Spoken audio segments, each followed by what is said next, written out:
Praise the Lord, goods morning again. आज ले व्यवस्था की पुस्तक उसका 7वां अध्याय पढ़ेंगे। बीते जो अध्याय अभी तक हमने पढ़े हैं, ये 6 अध्यायों में हमने बलियों के बारे में देखा। क्वाइट समथिंग थोड़ा सा जो है बोरिंग है कि भाई ये करना, लेकिन ये सोचो कि उस जानवर के लिए कैसा है, हमारे पापों के कारण, ये मनुष्य के पाप के कारण। दोष बलि के बारे में बात करें तो 7वें अध्याय में पहले वचन में फिर दोष बलि की व्यवस्था यह है कि वह परम पवित्र है। जिस स्थान पर होम बलि पशु का वध करते हुए उसी स्थान पर दोष बलि पशु का भी बलि करे और उसके लहू याजक जो है वेदी के चारों ओर छिड़के। बाकी सारी बातें इसको किस प्रकार से करना है, क्या करना है, हम 10 वचन तक देखेंगे कि किस प्रकार से बलि चढ़ाई गई, जो पिछले अध्याय में मैंने आपको समझाया।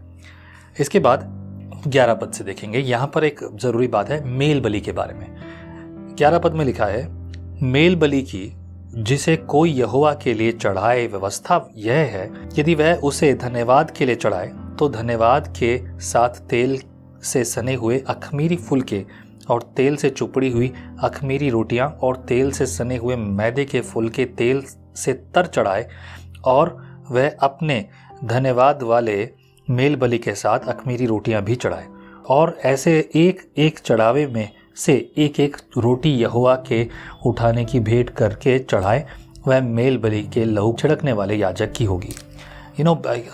हर बलि के हिसाब से अलग अलग व्यवस्थाएं थी, लेकिन इस बात के पीछे हम देखते हैं सभी चीज़ चढ़ाए, लेकिन कुछ ऐसा भी है जिसके करने से कुछ गलत हो जाएगा। जी हाँ, ये विधियां जानना ज़रूरी है। अगर विधियां ठीक से नहीं जानी तो गलती हो जाएगी, और ये गलती हो जाएगी, ये गलती मौत तक है। सुनिए आगे, मैं थोड़ा स्किप करके आगे बढ़ रहा हूँ।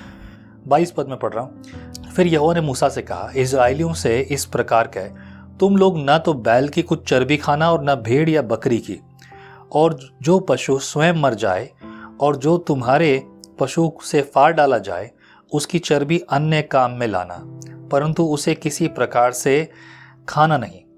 जो कोई ऐसे पशु की चर्बी खाएगा जिसमें से लोग कुछ यहोवा के लिए हवन करके चढ़ाया करते हैं, वह खाने वाला अपने लोगों में से नाश किया जाएगा, और तुम अपने घर में किसी भांति का लहू, चाहे पक्षी का चाहे पशु का हो, न खाना।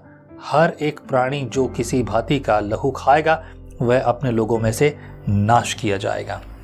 It is very very important, लोगों के अंदर ये बातें अधूरी ना रहें, इसलिए परमेश्वर हर बात अच्छी रीति से सिखा रहा है। 35 वर्ष में से अगर हम देखें, जिस दिन हारून और उसके पुत्र यहोवा के समीप याजक पद के लिए लाए गए, उसी दिन यहोवा के हव्यों में से उनका यही अभिषेक भाग ठहराया गया। अर्थात जिस दिन यहोवा ने उनका अभिषेक किया, उसी दिन से उसने आज्ञा दी कि उनको इजरायलियों की ओर से ये भाग नित्य मिला करे। उनकी पीढ़ी पीढ़ी के लिए उनका यही हक ठहराया गया है। मतलब जो याजक हैं, याजक का तो कोई और काम नहीं है, वो तो बिजनेस नहीं कर रहे, वो खेती नहीं कर रहे, वो कुछ और नहीं कर रहे। उनका जो भाग है वो मंदिर में जो चढ़ावा है वही उनका भाग है। और चढ़ावा क्या है, 28 पद से लेकर जो है 34 पद तक देखेंगे जो चीज़ें उनको दी जाती है। 37 पद, होम बलि, अन्न बलि, पाप बलि, दोष बलि, याजकों के संस्कार बलि और मेल बलि की व्यवस्था यही है।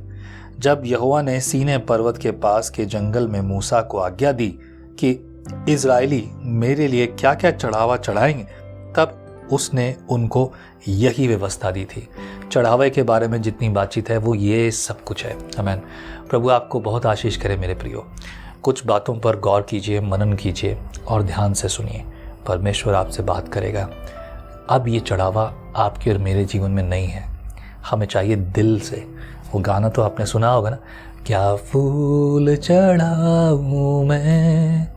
ये फूल चढ़ाना, ये चीज़ों को देना यहोवा के लिए आदर की बात है। हम कुछ भी नहीं दे सकते यहोवा को, पर वो जो हमारे दिल से है। हमें धन्यवाद। प्रभु आप सबके साथ हो। प्रभु का आत्मा अगुवाई करे, फलवंत बनाए आपको, आपके परिवार को बनाए। आमीन। कल फिर मुलाकात होगी एक इसी समय इसी प्रोग्राम में। जय मसीह की। परमेश्वर का वचन जीवन देने वाली रोटी है। आओ हम इस जीवन देने वाली रोटी का और मजा लें विजनरी टीवी पर। How do you start your day? आप अपने दिन की शुरुआत कैसे करते हैं? आओ एक ऐसे दिन की शुरुआत करें जो परमेश्वर के साथ होता है। विजनरी टीवी पर।